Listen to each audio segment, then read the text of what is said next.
Kuna wengine ambao tumeshawakamata.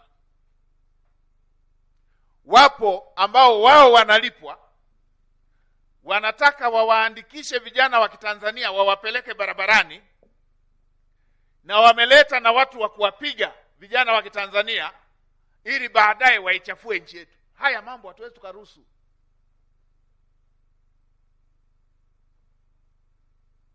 Kuna kijana mmoja wilaya moja, kila mwezi analipwa milioni 3 kwa ajili ya kushawishi na kusajili vijana waingie barabarani. Anafanya hayo yote. Wale wanaomlipa wana faida gani na nchi yetu? Wanataka kunufaikaje na hayo wanayoyapanga?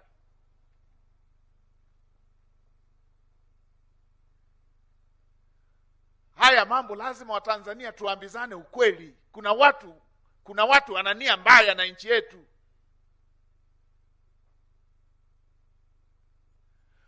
Mwingine analipwa milioni 5.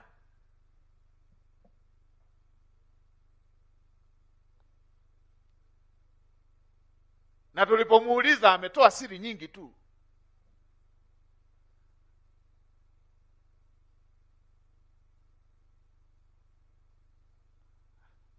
Anatumwa, na wale wanaomtuma tunajua waliko pia.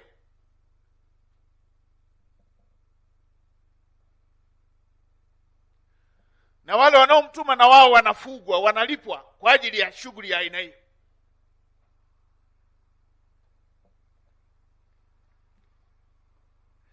Na ndio maana kila siku wanaweka mikakati ya uhalifu.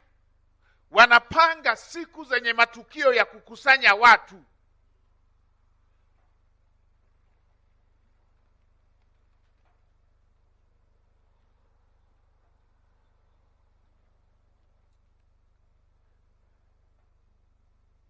Ndio maana siku ile moja yule akakamatwa, wakiwa wametangaza Disemba, tarehe 9 Disemba, moja akakamatwa pale mpakani akiingia na mabomu.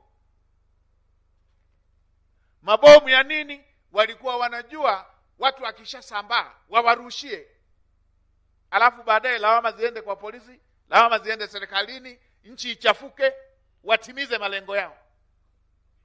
Watanzania, hii michezo tuikatae na wala tusipe nafasi.